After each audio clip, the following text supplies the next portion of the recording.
Bueno, bienvenidos a nuestro primer foro. Gracias a todos por estar aquí.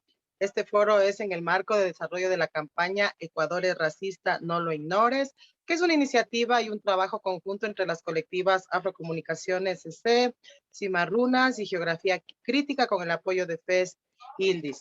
Consideramos que es importante, necesario llevar esta campaña para visibilizar el racismo en Ecuador, para dejar de naturalizar este problema que afecta a miles de personas y que causa mucho daño también. Causa violencias, injusticias, enfermedades y muertes, especialmente en contexto de pandemia, que se incrementaron aún más con la situación de vulnerabilidad de la población racializada. Por eso queremos evidenciar estas estructuras que reproducen el racismo y apelar al cambio a todo nivel.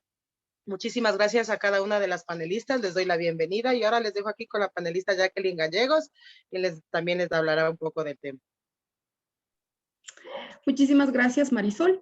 Yo quiero iniciar este espacio, como les cuenta Marisol, vamos a estar moderando.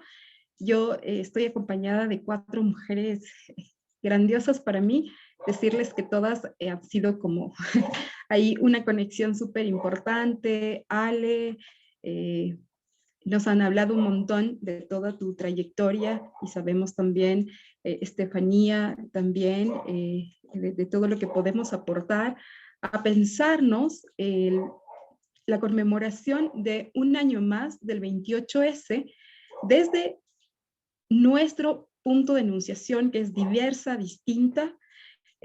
También nos acompaña desde en este espacio Ladies, que también tiene ahí, con Ladies hemos podido hablar un montón, muchísimas gracias. No nos hemos conocido personalmente, pero yo creo que ha sido eso, ¿no?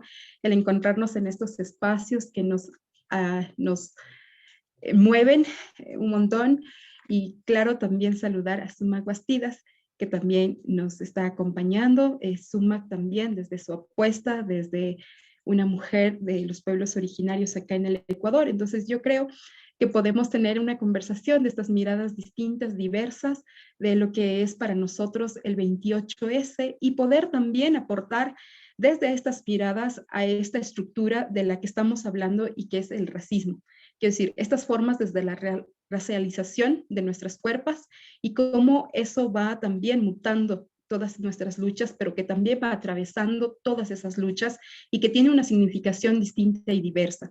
Yo quiero empezar hoy, antes de presentarlas, decirles también y contarles que vamos a tener una metodología en la que les voy a dar, vamos a tener cada una de ustedes 15 minutos. Yo voy a presentar a cada una de ustedes antes de su intervención y al final, claro, dejaremos ahí los comentarios, que la gente que nos sigue, nos escucha pueda tener también las preguntas y ya veremos cómo también podemos articular entre nosotras para que la gente pueda recibir una respuesta en este caso. Y yo quiero iniciar este conversatorio con una de las frases de una de las mujeres afrofeministas de Kimberly Crenshaw, que dice: es bastante obvio que tratar cosas diferentes por igual puede generar tanta desigualdad como tratar cosas iguales de formas diferentes. Con eso yo quiero dar la bienvenida a este espacio a Ladies, contarles que Ladies en este momento está en Colombia, decirles también que Ladies es una etnoeducadora, ella es también psicóloga y ha venido trabajando desde las perspectivas de las mujeres negras, su problemática etnoeducadora también. Para nosotras es un placer poder tener en este espacio. Vamos a iniciar, tienes 15 minutos y si llegas hasta los 15 yo te haré ahí una intervención para que puedas ir concluyendo. Bienvenida, Ladies, a este espacio. Muchísimas gracias por estar con nosotras. Bueno, no, gracias por la invitación. Es un honor para mí estar aquí en este espacio. Bueno, soy socióloga, no psicóloga. Realmente pensar la afrodescendencia en clave femenina presupone varios retos. Primero, porque todos sabemos que con ese proceso de colonialidad que sufrieron las Américas, las personas afrodescendientes ocupan el último peldaño, ¿sí? Es decir, en lugar de importancia. Pero dentro de esas personas afrodescendientes, las mujeres negras o afrodescendientes son las que peores condiciones de subsistencia tienen. Recientemente, la CEPAL publicó un informe sobre el acceso al trabajo de las mujeres en el continente. Y ese informe dice que las mujeres negras acceden 3 veces más a trabajos deplorables con relación al resto de las mujeres no negras. Eso ya nos dice cuál es el estatus en el que se encuentran las mujeres negras y afrodescendientes. Entonces, pensar la planificación familiar o el acceso a derechos sexuales reproductivos implica entender esa ubicación particular que tienen esas mujeres. Kimberly Crenshaw también nos habla de algo muy interesante para entender la multiplicidad de opresiones y es la intersección. Es decir, cómo en las mujeres negras se interseccionan múltiples opresiones que hacen que ser una madre tenga unas características que no tienen las otras mujeres. O sea, tenga unas dificultades que no tienen las otras mujeres. Muchas de esas dificultades están dadas porque las mujeres negras tienden a madresolterismo. Al menos en Colombia, las últimas hallazgos del Censo Nacional hablan de que las mujeres negras son cabeza de hogar, cabezas de familia. Pues no tenemos que ser muy inteligentes para darnos cuenta que cuando el censo dice que los hogares de las familias afrodescendientes están comandados por las mujeres negras, es porque son las mujeres negras las responsables de estas familias. Es decir, están solas como mujeres frente a los ejercicios de la responsabilidad familiar, ¿cierto? Y los que somos, digamos, de ese contexto específico donde hay mayoritariamente comunidades afrodescendientes, como es el Pacífico colombiano, vemos que eso es una realidad, que las mujeres negras tienden a ser unas madres solteras, ¿cierto? Los hombres están ausentes, sea por el conflicto armado, porque además el conflicto también se da muy fuerte en los territorios de mayor predominio afrodescendiente, o sea por los ejercicios patriarcales, ¿cierto? Porque los hombres, aunque son hombres afros y ejercen procesos de resistencia frente al racismo, son unos hombres que tienen un privilegio de género y ejercen machismo contra las mujeres negras, ¿cierto? Entonces, entender ese contexto es clave porque de alguna manera nos permite ver que hay unas mujeres que tienen mayor vulnerabilidad frente al acceso a los derechos en salud. Las personas siempre dicen que abortar es lo peor, pero nunca se quejan cuando las mujeres son violadas. Nunca se quejan cuando las mujeres son abandonadas con los niños, con los hijos, cuando tienen que maternar solas, con traumas, con miedos, con inseguridades y con pobreza extrema. Eso a la gente no le incomoda. O cuando estas mujeres mueren por abortos clandestinos, muchas, porque por ejemplo recientemente en Colombia a una niña de 14 años la violaron cruzando la frontera de Venezuela a Colombia. Escapaba de Venezuela para buscar una supuesta mejor vida en Colombia y en la frontera la usan una niña, como digo, de 14 años. Y nadie presta protección a esta menor. Es una menor, ha sido agredida sexualmente, está en condición de vulnerabilidad por su condición migrante, ¿cierto? Además, está en una situación de desprotección porque no tiene acceso a salud, medicina, dineros para atención médica, nada de esto.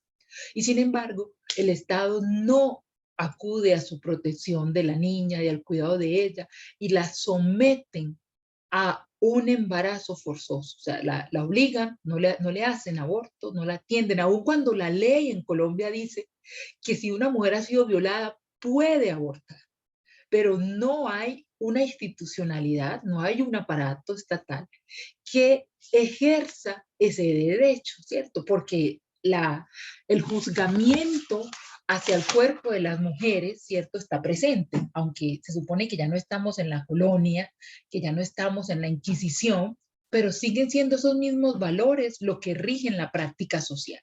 Entonces, esos ejercicios obligaron a que esa niña se viese obligada a parir, y lo peor, le dieron una cesárea sin anestesia. O sea, miren la barbaridad del sistema, la sociedad, el prejuzgamiento frente a los derechos que las mujeres tienen. Es preferible someter a una niña a esa tortura tan aberrante a que como sociedad y como instituciones del Estado cumplamos lo que dice la norma, ¿cierto? Que el aborto se permite en unas condiciones específicas, que son 5, entre esas pues la violación. Y más si es una menor, o sea, es una niña que tiene miserables 14 años. Es una niña, la violan, la maltratan, y enseguida la institucionalidad del Estado la tortura. Entonces, yo pienso que es importante hablar de estas cosas en la medida en que necesitamos dejar de entender o de querer comprender la realidad de los demás a partir de los prejuicios nuestros. Porque nuestras creencias no pueden ser la medida a través de la cual nos relacionamos con las personas, ¿cierto? Entonces, pensar en conexidad, la violencia obstetra, la violencia racial, la violencia económica y la violencia machista es necesario para poder comprender esas múltiples situaciones de vulneración en las que las mujeres afrodescendientes se encuentran. Además, con las mujeres afrodescendientes pasa un asunto muy complejo, y es que sobre los cuerpos de las mujeres afrodescendientes siempre hay un señalamiento lascivo. Es decir, esos cuerpos son lujuriosos, esos cuerpos son calientes. Entonces la violaron. Yo creo que es que ella estaba por ahí de coqueta. No, es que esas negras con esas nalgas, esas pieles, ¿cierto? Porque hace parte de esa construcción estereotipada de la colonialidad sobre las mujeres afrodescendientes. Entonces, sobre esas cuerpos racializadas, siempre hay una sospecha de que esos cuerpos están entregados al placer, ¿cierto? Entonces, que las violen, pues también es normal, porque es que son tan calientes, tan arrechas, que quizás infringiéndoles violencia se regulan, ¿cierto? O sea, temperan. Entonces, entender esas estigmatizaciones que hay sobre las mujeres negras es muy necesario para ver cuáles son esas barreras que en el sistema de salud las mujeres negras tienen que padecer. En países, digamos, como los países suramericanos o Latinoamérica, el acceso a la salud no es pleno. Sabemos que la mayoría de los territorios no cuentan con centros de salud idóneos para que se realicen los procesos de atención básica. Mucho menos van a contar con los equipos profesionales para que hagan un aborto, empezando por los prejuicios de los médicos. O sea, violar niñas, sí está bien, genial, bacano, porque cuando a mí me llega una niña de 13 años embarazada, si yo soy un médico que realmente respeta la ley, lo primero que tengo que hacer es denunciar. Porque en Colombia es ilegal el acceso carnal o las relaciones sexuales o amorosas con menores de 14 años. Entonces, si una niña de 13 está embarazada es porque la abusaron. Es evidente el abuso sexual, pero la sociedad no se escandaliza ante eso. Recientemente una corporación que está haciendo unos ensayos estadísticos sobre el aborto y el derecho sexual y las violencias de las mujeres, dijo que casi el 50% de las niñas o mujeres que se embarazan en Colombia están entre los 9 y 19 años. A mí me dio escalofrío. Dice que mujeres que se embarazan, qué barbaridad, mujeres. ¿Usted no está escuchándose? Entre los 9 y los 19 años, y usted las llama mujeres. Son niñas violadas, son niñas abusadas, pero a la sociedad no le importa. Porque lo que la sociedad finalmente quiere y le interesa es controlar el goce de las mujeres. Entonces, las mujeres no pueden gozar. Y si gozaron, son castigadas y sancionadas.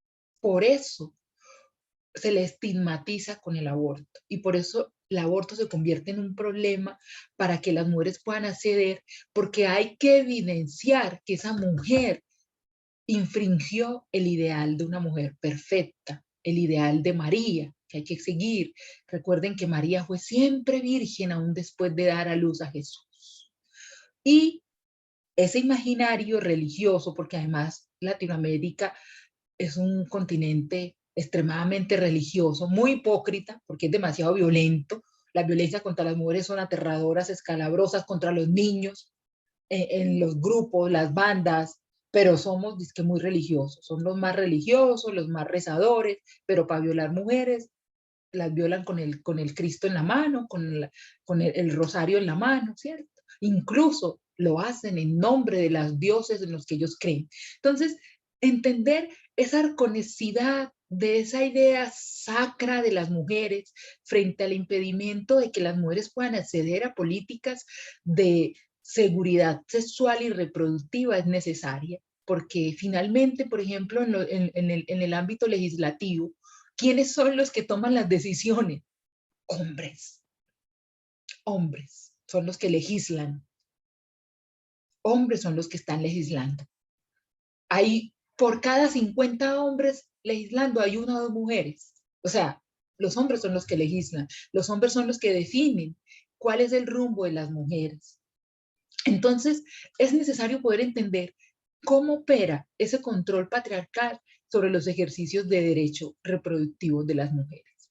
En Bolivia, hace poco salió el escándalo de que muchas mujeres indígenas fueron esterilizadas en contra de su voluntad, sin que ellas lo supieran. Se dieron cuenta después que les habían puesto el DIU sin ellas saber. Y eso pasa mucho. Siempre se toma decisión sobre los cuerpos de las mujeres, pero no son las mujeres las que toman decisiones sobre sus propios cuerpos. Entonces, básicamente, yo pienso que es necesario poder generar esos diálogos y esas estrategias que permitan consolidar unas políticas de atención para las realidades de las mujeres a partir de esos contextos en los que las mujeres viven.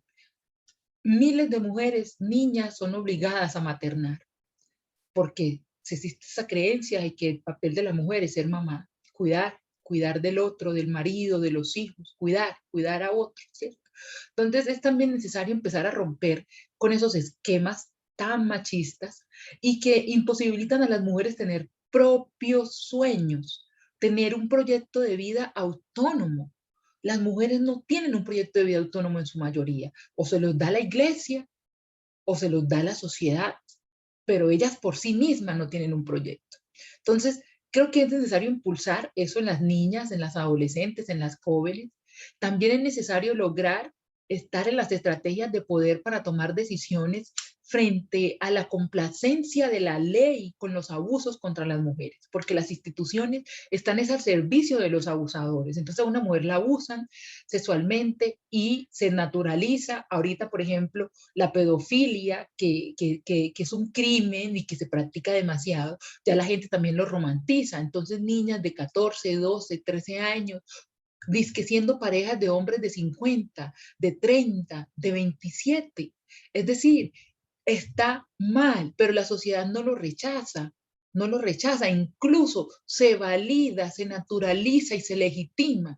Y la pornografía, por supuesto, los medios de comunicaciones que están en todo momento proyectando una idea irreal de las mujeres, que las únicas que se pueden medio acercar a esa idea de pureza, de perfección en la piel, que venden los medios de comunicaciones y la pornografía son las niñas, ¿cierto? Mujeres sin nada de vellos, por ejemplo. Para que una mujer no tenga absolutamente nada de vello es porque es una mujer que todavía es una niña, que no ha crecido, que no está en edad para vivir esas experiencias porque es una niña, su cuerpo aún está en proceso de formación, por eso no tiene pelos, por eso no tiene vellos, por eso no tiene demasiados, digamos, manchas y marcas en su piel, ¿cierto? Porque apenas está empezando a vivir, está creciendo, es decir, es una niña, pero constantemente se hace alusión a eso, incluso están las cirugías para resolver el problema, dije, las cirugías que regeneran el himen, es decir, siempre hay una apología a la pedofilia y eso legitima las violaciones y abusos que sufren las mujeres. Entonces, el aborto no se puede discutir desligado de todas esas otras violencias patriarcales que las mujeres se ven obligadas a padecer durante toda su vida, incluso las mujeres que no son madres, incluso las que no han parido, incluso las que nunca han abortado, porque es la idea y la concepción que la sociedad ha construido de los cuerpos de las mujeres. Entonces es necesario poder dar esas discusiones y generar esos diálogos en perspectiva para construir realmente un panorama acertado a la realidad. En Colombia, en Ecuador, en Chile, en Perú, en estos países de Latinoamérica, la pobreza está creciendo, está aumentando justamente por los estragos de la pandemia. Y muchas familias, incluso en Colombia, más de 20 millones de personas están sin comer 3 veces al día. Y así deben estar muchas otras poblaciones en Latinoamérica. Pero a la gente no le preocupa eso, a la gente le preocupa el control de las mujeres, porque como el patriarcado es toda la estructura social, eso va diseñando unas formas de valores que intrínsecamente traen a inmersa esa opresión hacia las mujeres y que entonces se naturaliza. Entonces a los hombres no se les pone control en su sexualidad, ellos son libres, ellos pueden hacer y deshacer porque tienen su pene que es libre y que lo pueden meter donde quiera y que además no hay ninguna responsabilidad, no hay ninguna consecuencia del uso del pene, pero a las mujeres sí hay una consecuencia del uso de la vagina. Primero porque se les mide por el uso que hagan de ella, ¿cierto? Se les mide su valor a partir del uso que hagan. Entonces presiones como perra, como puta, como vagabunda, operan sobre las mujeres, no sobre los hombres. Es más, incluso a los hombres si les dicen perro es un halago, ellos sonríen y ¡pum! Chocan los 5 porque son, cierto, son unos perros. Eso es el patriarcado, eso es el machismo. Entonces, las formas en que se entiende el cuerpo de las mujeres pasa por todo eso. Entonces, el aborto no se puede discutir como un asunto de que es un bebé o no es un bebé, no, hay que discutirlo dentro de toda esa estructura social que configura unas desigualdades que hacen que la vida de las mujeres esté inmersa en violencias múltiples. Muchísimas gracias. Acabamos de escuchar a Lady Semilsen Mena Valderrama. Ella es socióloga, etnoeducadora, especialista en procesos psicosociales, realizó estudios en educación básica, en género, políticas públicas de primera infancia, escritora, activista afrofeminista y maestrante en estudios culturales. Muchísimas gracias por poner sobre esta discusión todas estas temáticas desde este punto de enunciación. Ahora queremos dar paso en esta nuestra conversación a Sumac. Quiero presentar a Sumac Bastidas. Ella es ingeniera en turismo y en áreas naturales, estudios en maestría de desarrollo local y políticas públicas, ex coordinadora del nacional del componente de voluntarios de Naciones Unidas sobre conocimientos tradicionales y protocolo de Nagoya para pueblos indígenas y comunidades locales, especialista en interculturalidad y compositora de música Quechua, Purúa. Creo que lo dije bien, ¿verdad, amiga? Bienvenida a este espacio. Sumac, buenas noches. Igual, Sumac, nos gustaría escuchar desde este punto de enunciación. Lo que nos ha convocado ahora en esta noche ha sido justamente poder conocer cómo desde estas diferentes miradas, estas formas de racialización, también miramos y también proponemos una mirada desde la conmemoración del 28S, que es justamente este Día Internacional por el Aborto Libre, Seguro, Gratuito en América. Y yo quiero también iniciar diciendo que todos tenemos derecho a esta nuestra autonomía, decisión autónoma sobre nuestros cuerpos, ¿no? Entonces, darte la bienvenida, buenas noches, gracias por estar en este espacio.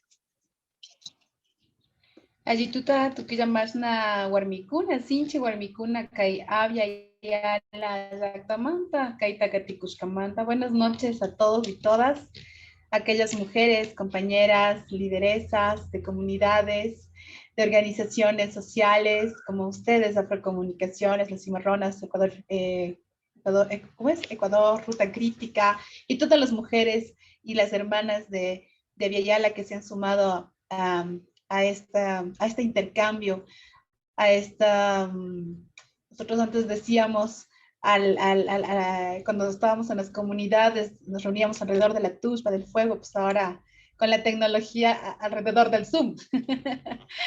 Estas son las nuevas modalidades más modernas en las cuales pues actualmente nos volvemos a reencontrar y conocernos. Qué interesante compartir estas reflexiones que en realidad, más allá de que seamos expertas, creo que esta forma de intercambiar, de dialogar, nos enseñan y también obviamente reaprendemos de cada una de nosotras. Bueno, pues ya como lo mencionó nuestra compañera y hermana de Colombia, para nosotros también los pueblos ancestrales, los pueblos indígenas, ha sido también una lucha constante, sobre todo primero porque eres mujer, también eres indígena, y como le dijo también la compañera, la hermana de Colombia, también nosotras nos encontramos para la sociedad blanco-mestizo en el último peldaño de todas las políticas, planes, programas y proyectos. Y más aún también cuando se trata de un tema bien importante, que es la decisión sobre nosotras las mujeres, sobre nuestros cuerpos, sobre el empoderarnos, sobre ser autónomas y sobre todo también liderar procesos. Entonces, en este caso, pues claro, hablar del aborto, ya en sí, en nuestras comunidades que son ancestrales, que lamentablemente la iglesia ha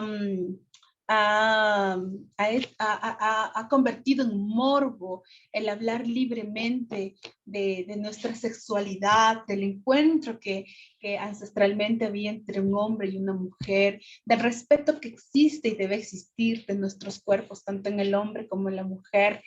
Lamentablemente la Iglesia Católica ha satanizado, la Iglesia Católica ha impuesto códigos occidentales que esa visión ancestral la convirtieron en una visión más de pecado, más de morbo, y con el objetivo justamente de generar desigualdades, inequidades. Eso también ha ocurrido en nosotros, los pueblos ancestrales, y más aún continúa ocurriendo en las comunidades rurales. Y en este caso particular, claro, y hablar incluso de la sexualidad, hablar de la salud sexual y reproductiva en comunidades rurales remotas, sobre todo hablando en el Ecuador, es un tabú aún. Aún esto es un tabú. Si ya de por sí existe violencia intrafamiliar, imagínense cuando existe violación en comunidades indígenas. Y más aún si hablamos también del aborto. Peor, si nos escuchan hablando en las comunidades abiertamente y decirles hoy, porque sé que hemos despenalizado el aborto en el Ecuador, que ha sido una gran lucha social por todas ustedes, sobre todo aquellas mujeres de movimientos feministas que han llevado adelante esta lucha, hablar esto, y tengo que decirlo con toda la sinceridad, si yo voy a mi comunidad en Chimborazo, porque soy Puruá, de la provincia de Chimborazo, de la parroquia Cacha, de mi comunidad se llama Pucaraquinche, me van a latigar, me van a hacer justicia indígena y un poco más y me van a dejar sin territorio y sin comunidad. Si yo hablo y les digo, oigan, el aborto, cuando se da por violación, eso obviamente es justo para una mujer. Eso no está permitido. ¿Por qué? Y no porque sean conservadores o porque eso va y atenta en contra de nuestros principios ancestrales. No, lamentablemente son los códigos y esos pensamientos colonialistas que la iglesia nos ha impuesto por décadas y por siglos. Eso aún para nosotros como pueblos ancestrales es un gran desafío.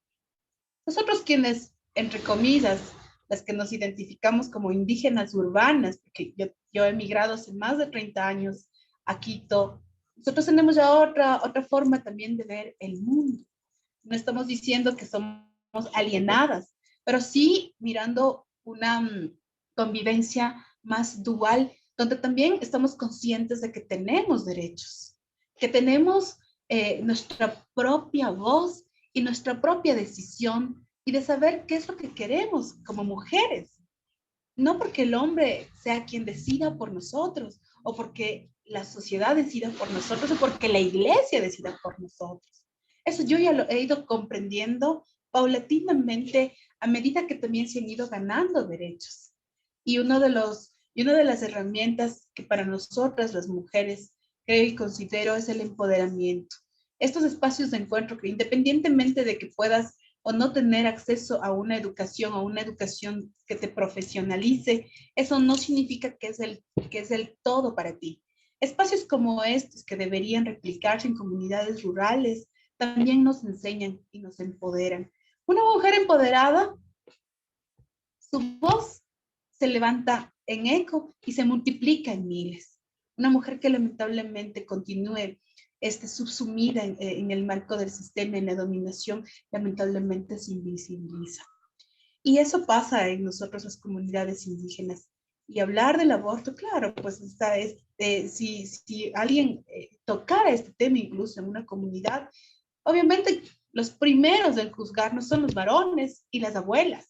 Con todo el respeto, es así. Los varones te van a decir, eres una loca, es una puta, o es una prostituta, se ha estado con uno y con otro, y por eso es estigmatizada en la comunidad. Hablar del aborto realmente es bastante complejo. Incluso el morbo en el mundo indígena es distinto pues, que en el mestizo. El mestizo, bueno, pues cuando ocurren estas violaciones, supuestamente, claro, las mujeres son las provocativas, ¿no? Porque están vestidas están vestidas provocativas y por eso ya son los culpables de que se las violen. En las comunidades indígenas es de otra manera también el morbo. No solamente es la parte curvilínea, el aspecto más, ¿qué será? ¿Cómo lo podría llamar?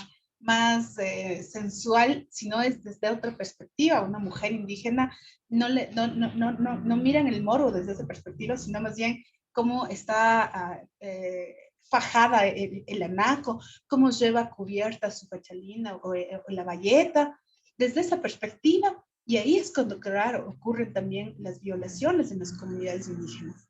Y en muchas de las ocasiones, estas violaciones ocurren al interior del núcleo familiar.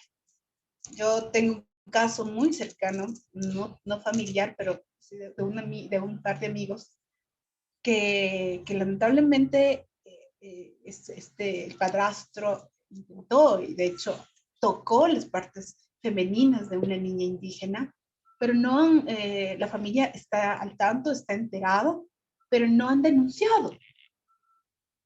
Entonces, ¿por qué? Porque es familia, porque pobrecito, ¿qué va a pasar con los otros hijos que tienen si es que a él se los lleva preso? Si es que se hace una justicia, ¿cómo va a quedar la reputación de la compañera o de la mamá de la niña que fue violada? Entonces son todavía esos códigos colonialistas que lamentablemente no nos permiten tomar decisiones y que no nos permiten hacer justicia cuando se nos vulnera en nuestros derechos, en nuestro cuerpo, y más aún peor si tomamos decisiones cuando justamente se trata, ¿no? Abortar es un derecho, y más aún si es que hemos sido violentadas. Yo coincido con la compañera, con la hermana de Colombia, que hace una niña de 14, de 15, 16 años, criando a otro bebé, una guagua, criando a otro guagua.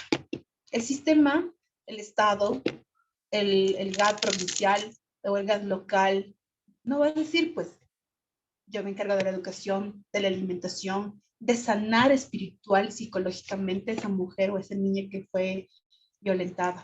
Y ancestralmente nuestras abuelas, recordaremos nomás que nosotros también tuvimos un gran proceso de Huasipungo. ¿Cómo fuimos violentadas? Y las mamás, nuestras tatarabuelas, lo que nos contaban es que les daban de tomar en grandes cantidades agua de ruda para que puedan abortar de forma natural, porque primero ya fueron violadas. Segundo, el huevo que venga no es un hijo natural. Tercero, si nace, va a seguir siendo esclavo de generación en generación. Todos esos procesos colonialistas continúan presentes en la actualidad. Y hoy, lamentablemente, a pesar de que se hayan ganado derechos, esos derechos no están siendo cumplidos. Y ahí creo que uno de los retos que nosotros tenemos como sociedad, como mujeres, es que tenemos una misión muy titánica con nuestros hijos, sobre todo en los varones. Tenemos que sensibilizar a nuestros hijos varones, educar a nuestros hijos varones. En mi caso particular, yo tengo un hijo varón de 11 años. No solamente tengo que sensibilizar en su rol como compañero en la sociedad, sino también en decolonizar su pensamiento, porque lamentablemente tenemos que decirlo, todos y todas somos vulnerables porque estamos en una sociedad altamente consumista, capitalista, donde, donde la sociedad occidental predomina sobre nuestras prácticas ancestrales, sobre nuestra identidad cultural y cada vez más a través incluso de las redes sociales nos van contaminando y ese sí que es un tema que realmente nos preocupa como mamás. A mí me preocupa como mamá, como mujer que soy y más como indígena, porque yo también estoy criando un hijo varón. Y ustedes saben como mujeres que somos, no solamente la familia es la que marca el camino de ese hombre o de ese varón, también la sociedad y en la sociedad en la que está rodeado. Y ese racismo estructural, esa discriminación estructural es un cáncer que si nosotros desde casa no logramos erradicar, lamentablemente este cáncer va a continuar expandiendo sus tentáculos y la violencia contra nosotras las mujeres, esa violencia estructural lamentablemente continuará. Y ahí, pues claro, organizaciones como ustedes, como Afrocomunicaciones, que tienen esta ventaja, esta herramienta fundamental, que son los medios de comunicación, son sumamente importantes para que procesos como estos, encuentros como estos, como he manifestado, se puedan hacer eco en comunidades rurales. En el Ecuador, ustedes saben, existe una red de radios populares, de radios comunitarias, la misma Corape, que llegan a lugares recónditos del Ecuador. Yo misma hoy estoy en Cotopaxi, pero estuve hace un par de horas en una comunidad acá en Quizapincha. Y son comunidades totalmente remotas. Y hablar de estos temas, no se hablan. Yo sé que estos se han ganado y se escucha en la urbanidad, pero en la ruralidad parece que no ha sucedido absolutamente nada. Y eso demanda también de una política pública y de una campaña fuerte de difusión y de socialización y de empoderamiento de nosotras las mujeres. Independientemente de que seamos indígenas, afroecuatorianas, montubias, blancas, negras, ustedes saben que la violencia no tiene ni género, no tiene etnia, no tiene clase social. Está presente y obviamente necesitan de activistas, de mujeres como nosotras, que constantemente estamos en territorio, no solamente compartiendo desde nuestras áreas profesionales, sino también compartir de estos otros derechos que se han ido ganando y que el mismo empoderamiento social de las mujeres ha ganado. Así que sí es bastante complejo todavía, como dije, compañeras. Es un desafío todavía social y mucho más estatal. Tenemos un estado totalmente machista. Recordarán nomás las declaraciones de hace un par de días del presidente actual, cuando le dijo frontalmente a la presidenta de la Asamblea: recuerde que usted está aquí por mi bancada. ¿Qué dijo? Usted está aquí para hacer lo que yo quiera. Basta ya de seguir sometidas. No tenemos por qué hacerlo. Si nosotros tomamos decisiones y si vamos a tomar espacios de poder, que sean espacios de poder, pero para que nosotros tomemos decisiones en beneficio de los demás, no para que nos pongan en espacios de decisiones solamente para estar sometidas a que podamos cumplir como peones de un capataz o de un dueño de hacienda. Eso no me parece justo. Sí, como dije, en realidad estos procesos de diálogo nos tiene que permitir hacer eco de seguir erradicando la violencia y que mejor que cada uno de nosotros en nuestros propios espacios también aportemos en ese logro y en seguir justamente disminuyendo las brechas de inequidad, las brechas de desigualdad. Eso, más bien, muchas gracias por este espacio.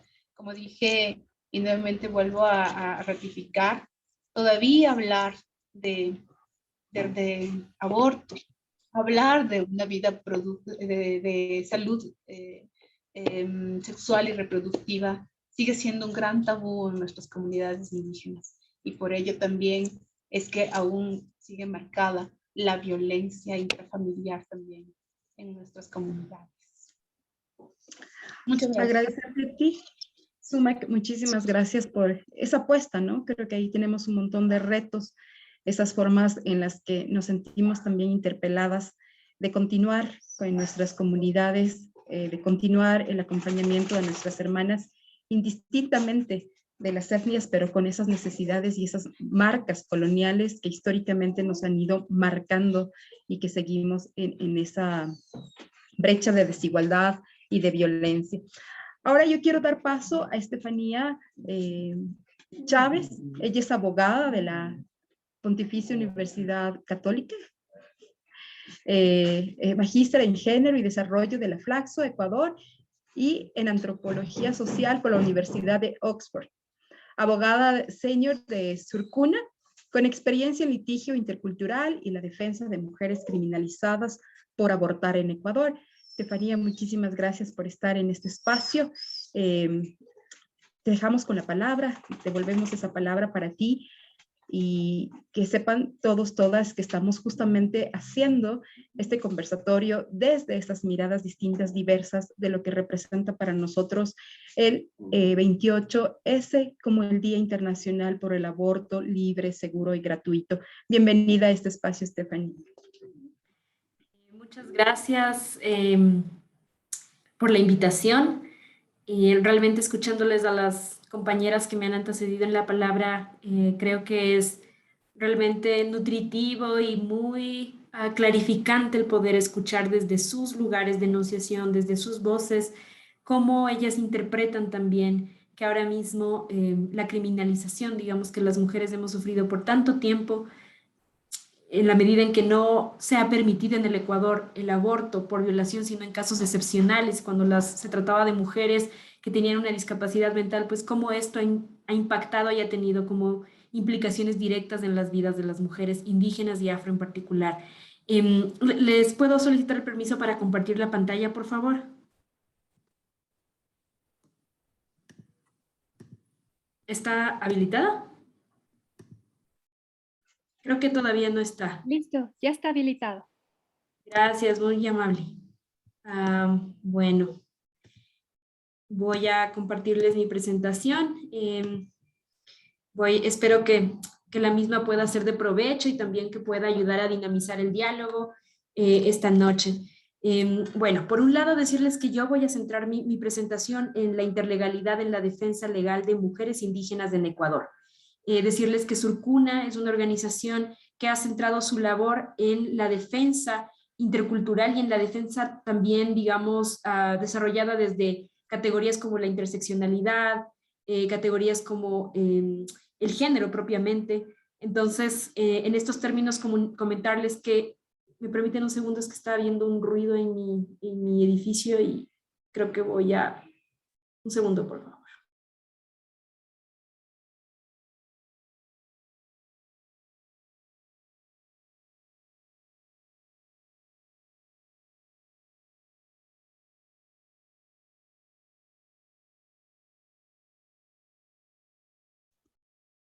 Sí, creo que ahora me escuchan mejor. ¿Me escuchan? ¿Me pueden confirmar? ¿Sí? Bueno, Sí, listo. Les decía que desde el trabajo que hace nuestra organización centrado en la defensa intercultural, la defensa realizada desde esta sensibilidad que tenemos a la diferencia cultural, pues mi ponencia se va a basar en las experiencias que hemos llegado como a identificar en el litigio intercultural a mujeres criminalizadas por abortar en Ecuador, especialmente a mujeres indígenas, porque nuestra defensa también se ha enfocado, digamos, en en este segmento de la población y en este grupo en particular también, ¿no? Decirles que empezaré refiriéndome a las dimensiones de la violencia sexual en Ecuador y me parece súper ilustrativo a partir de algunas estadísticas y algunos datos que han surgido de la sentencia, la última sentencia, digamos que en términos de despenalizar el aborto por violación, fue ratificada por el Pleno de la Corte Constitucional hace un par de meses. Em, en esta sentencia se establece, por ejemplo, que en Ecuador existen 42 denuncias por violencia sexual y un promedio de 10 denuncias de violación diarias y que 6 de cada 10 mujeres han experimentado algún tipo de violencia de género. Se ha establecido a lo largo, digamos, de los estudios, de los mapeos que se han realizado en términos de identificar la incidencia de la violencia en cifras, que el 65% de mujeres que denunciaron sufrir violencia sexual habían sido victimizadas por sus parejas o exparejas. Junto a estos datos, también decirles que las mujeres jóvenes y pobres son las más afectadas por la criminalización del aborto, ¿no? De acuerdo al estudio realizado por Human Rights Watch, el Consejo de la Judicatura informó que entre agosto de 2014 y junio de 2019 se abrieron 122 casos contra mujeres por aborto consentido. El perfil de las mujeres que con más frecuencia resultan afectadas por la criminalización del aborto son mujeres que tenían entre 18 y 29 años y en su mayor parte se trata de mujeres afrodescendientes, indígenas y que habitan en zonas rurales. Em, este dato tiene que ser, yo creo que interpretado por los tomadores y tomadoras de decisión también desde la sensibilidad a la diferencia cultural, la sensibilidad a que somos un país plurinacional y multiétnico y en donde lamentablemente estas dos categorías han sido recuperadas dentro de las narrativas y los discursos, pero a veces de una forma meramente enunciativa, sin que tenga realmente coherencia con la adopción de políticas sociales y la adopción de acciones comprometidas para prevenir embarazos no deseados en las mujeres rurales y en las mujeres indígenas y afro en particular. Em, Decirles que justamente lo que decían las dos ponentes que me antecedieron en el uso de la palabra, ¿no? Lastimosamente existen estos estereotipos alrededor del cuerpo de las mujeres indígenas y alrededor del cuerpo de las mujeres afro y en nuestra experiencia atendiendo también a víctimas de violencia, que tienen esta pertenencia étnica, esta pertenencia cultural, digamos, al pueblo, a los diferentes pueblos indígenas y a los pueblos afro, pues ellas son, digamos, la evidencia empírica y sus testimonios de sobrevivencias de violencia, pues dan cuenta de cómo justamente muchas veces en sus comunidades, compañeros y personas que estaban, digamos, en una posición de poder, abusivamente digamos, transgredieron la integridad de muchas de nuestras compañeras que habitan en las comunidades, ¿no? Y es lacerante escuchar también cómo se van tejiendo estas historias de violencia de generación en generación. Yo ahora traigo y tengo muy en la memoria una sobreviviente de violencia sexual en una comunidad indígena de la Sierra Centro, en donde ella me decía, yo fui víctima y fui producto de una violación y no quiero reproducir la misma historia en mi vida. Ella me decía, yo tomé la pastilla del día después, luego de que fui abusada por por la persona que era mi jefe en ese momento, la comunidad, frente a la comunidad, esta persona tenía como un alto grado de credibilidad y claro, poco o nada me iban a creer a mí si yo ponía la luz y lo exponía él frente a todos, ¿no? Entonces, este tipo de testimonios a mí lo que me dan cuenta es que la violencia en el contexto de las comunidades indígenas, en el contexto de los espacios rurales, adquiere connotaciones diferentes, ¿no? Connotaciones que están muy asociadas también a las dinámicas de poder internamente entre hombres y mujeres, a cómo se van tejiendo también las dependencias, las relaciones de dependencia económica, que son muy fuertes en el caso de las mujeres mujeres rurales que, por ejemplo, no han terminado la primaria o la secundaria y tienen que acceder a trabajos precarizados, ¿no? A trabajos en donde, digamos, está asumido o que las mujeres van a hacer una mejor gestión, por ejemplo, de atención al cliente, y en donde les dan trabajos que tienen salarios bastante precarios, que no se corresponden con la realidad económica en nuestro país, y en donde muchas de ellas tienen que vivir como estas situaciones de dependencia, ¿no? Y de subordinación, en donde se intensifica también la forma en la que la violencia se da. Voy a también en esta parte de mi ponencia a referir algunos elementos del estudio de Human Rights Watch, porque este estudio que se llama justamente que tiene, digamos, lleva por nombre ¿Por qué me quieren hacer sufrir de nuevo? Y es justamente el, yo creo que la frase que mejor engloba y mejor representa la realidad de las mujeres que han sido criminalizadas por aborto en Ecuador, ¿no? Se trata de imponer una doble pena a las mujeres que han sido víctimas de violencia cuando ellas son criminalizadas. Y justamente el estudio los hallazgos que les quiero presentar en esta noche, me parece que son fundamentales porque el estudio está fundado en digamos,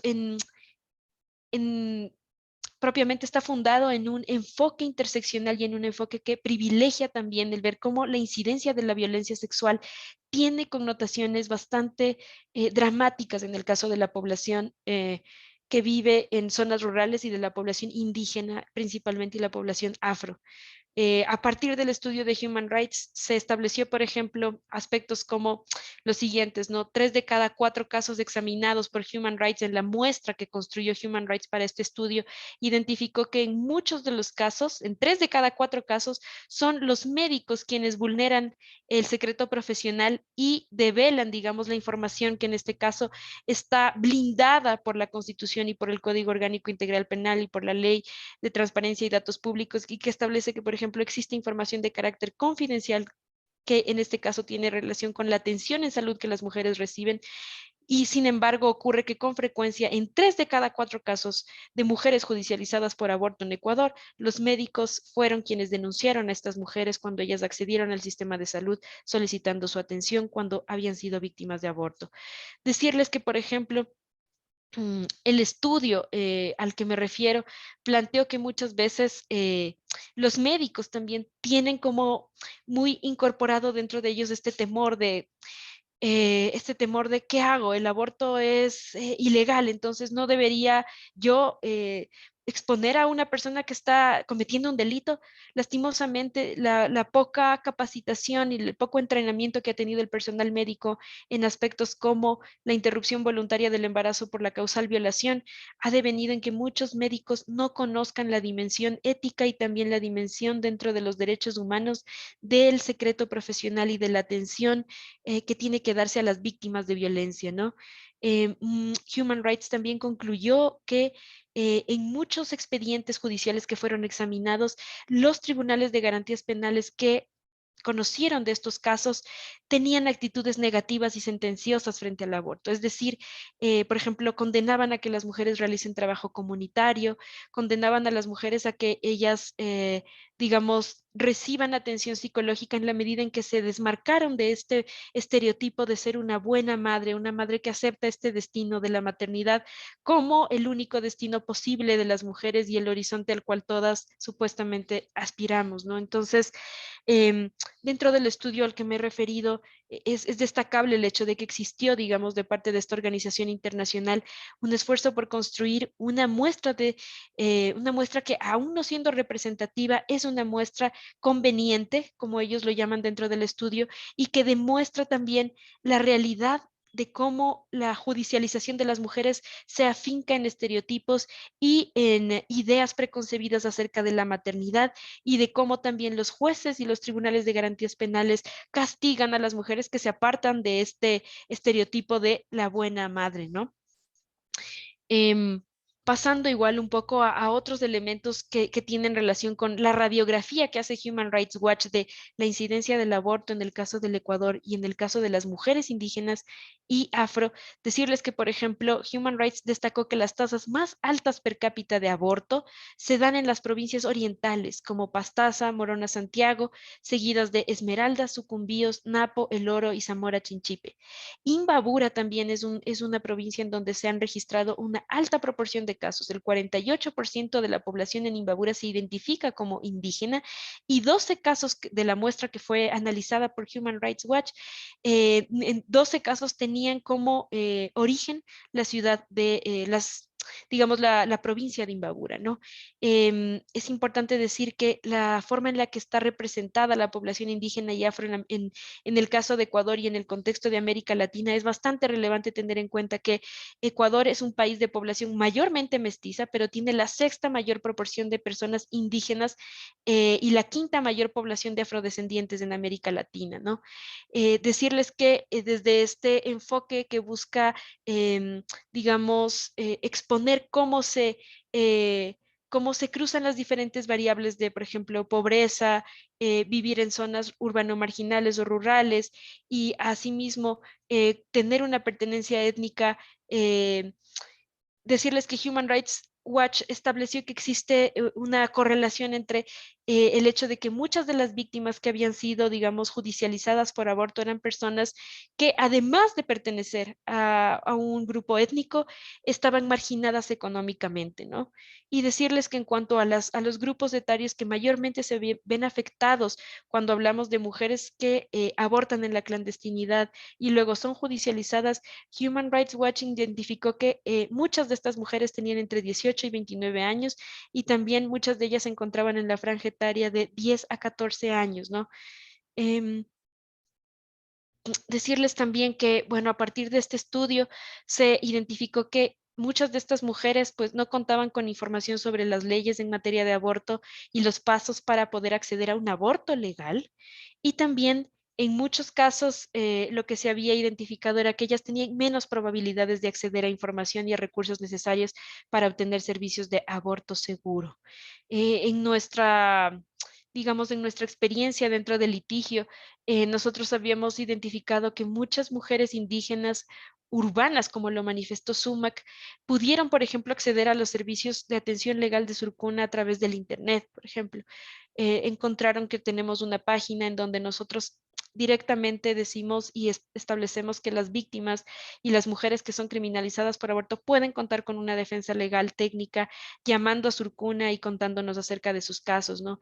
Pero ¿cuántas de estas mujeres que no tienen acceso a Internet, que viven en ciudades rurales, cuántas de ellas se ven marginadas de poder tener atención legal calificada en estos casos, ¿no?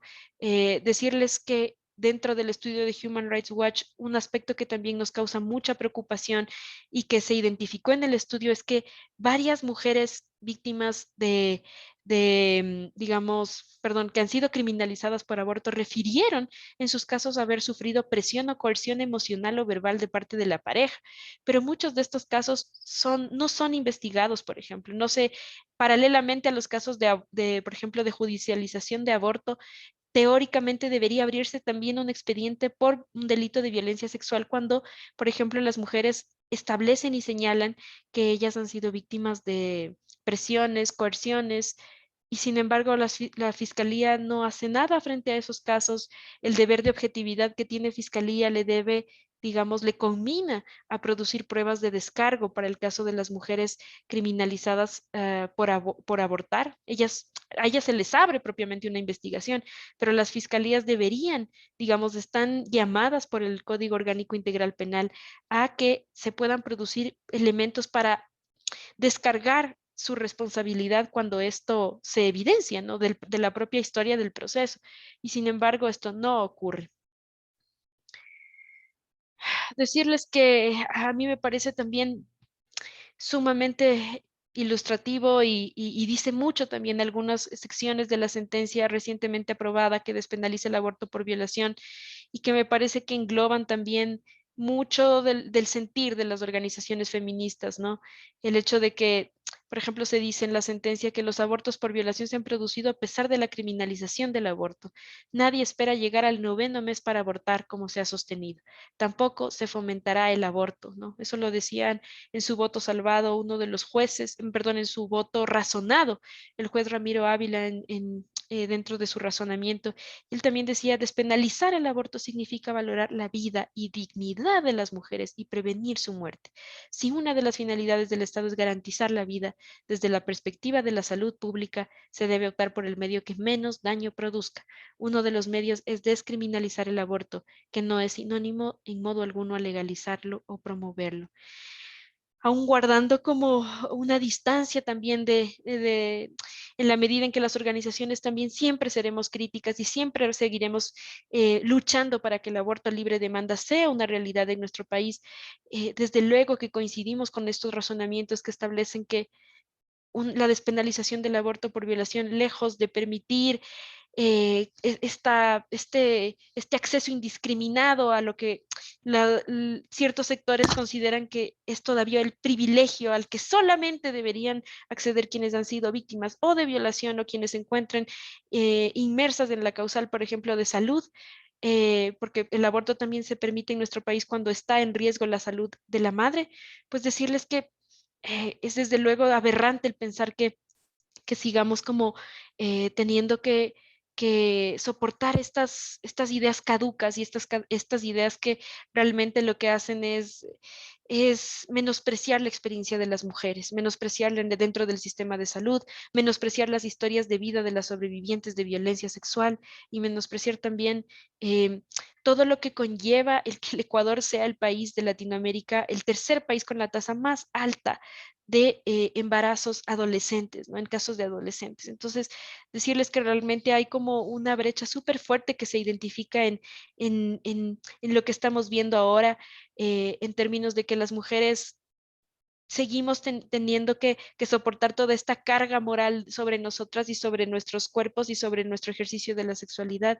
Y decirles que aún en medio de ese contexto tan duro, la sentencia abrió una luz también en el camino y también ahora el hecho de que exista un proyecto de ley discutiéndose en la Asamblea, pues también a todas luces es esperanzador para muchas de nosotras que estamos decididas a que mujeres indígenas, mujeres afro, mujeres mestizas, todas por igual podamos acceder al aborto por violación sin tener que digamos, presentar denuncias, sin que se nos prohíba la práctica de la interrupción voluntaria del embarazo basados en que es una edad gestacional avanzada o no.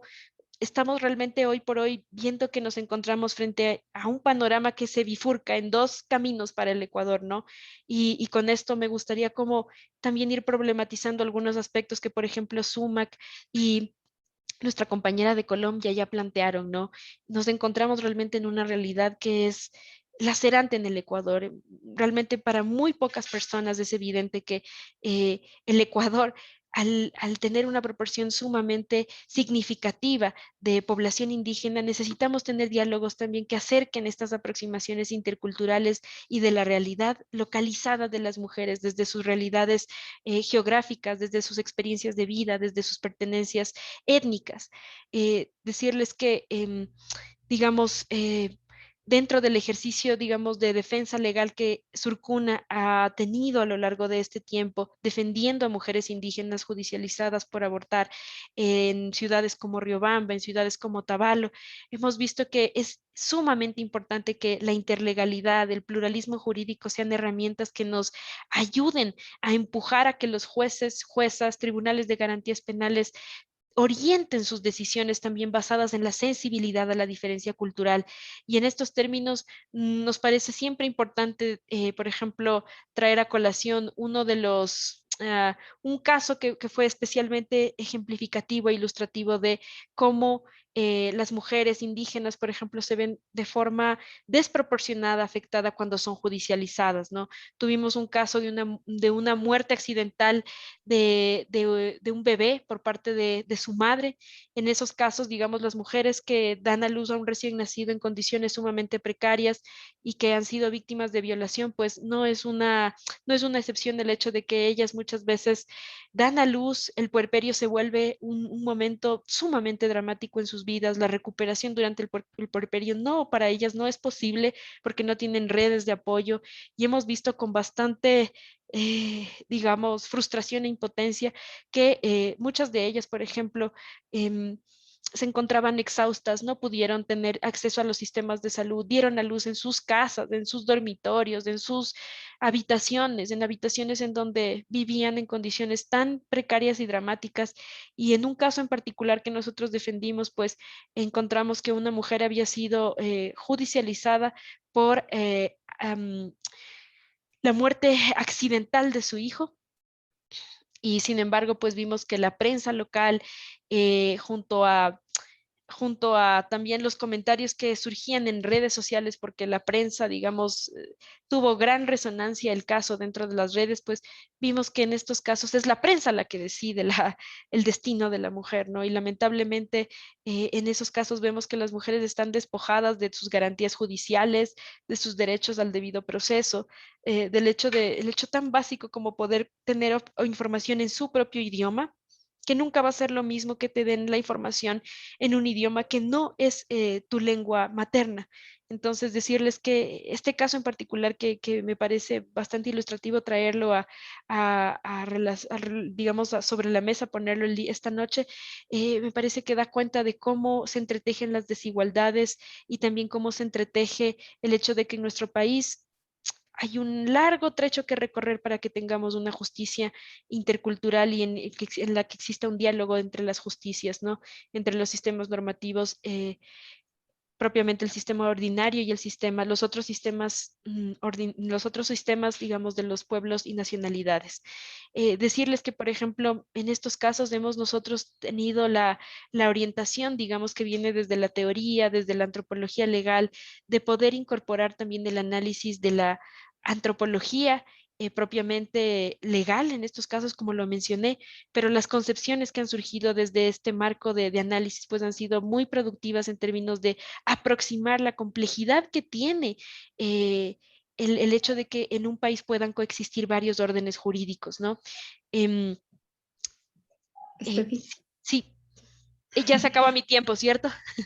Sí. Sí, decirles con esto nada más y concluir como muy brevemente diciéndoles que estos casos nos han abierto también la mente a nosotras a la necesidad de aproximar la realidad de las mujeres al sistema de justicia y también en aproximar el hecho de que cada vez es más necesario que nosotras podamos exigir a la Administración de Justicia. Primero, que no se establezcan estereotipos, que no se establezcan ideas que lo que hagan es reificar a las mujeres indígenas, a las mujeres afro en los procesos y verlas más bien como son sujetos activos, son sujetos y agentes que pueden decidir y tomar decisiones autónomos sobre sus cuerpos, que por lo tanto criminalizar sus decisiones es a todas luces desacertado y que necesitamos también en este sentido caminar juntas hacia el horizonte de la despenalización del aborto por violación, teniendo en cuenta la diferencia cultural. Muchas gracias y perdón si me pasé con unos minutos. Muchas gracias, Estefanía, por darnos todo ese contexto, ¿no? De lo que está sucediendo en el Ecuador en cuanto al aborto. Y ahora yo quiero dar paso a Aleja Mujica Rodríguez, graduada de Medicina por la Universidad Autónoma de Bucaramanga, Colombia, con especialización en docencia universitaria por la Universidad Industrial de Santander en Colombia, maestría y doctorado en salud colectiva, transfeminista, anticolonial, activista del movimiento trans y del movimiento GORDE, lucha por el útero libre y la descolonización de la salud, corpas y afectos. Integra Afrodite, laboratorio interdisciplinar de docencia, investigación y extensión en sexualidades. NACEGE, núcleo interdisciplinar en estudios de investigación en salud, sexualidades y relaciones de género. NAYA, aquilobamiento de interculturalidades afro-transcentrado, y NUBESIC, núcleo de investigación y extensión de la bioética y salud colectiva. Mil disculpas, Ale, estoy aquí con mi perro también, que no me ha permitido hacer toda la lectura así más, pero quería darte la bienvenida.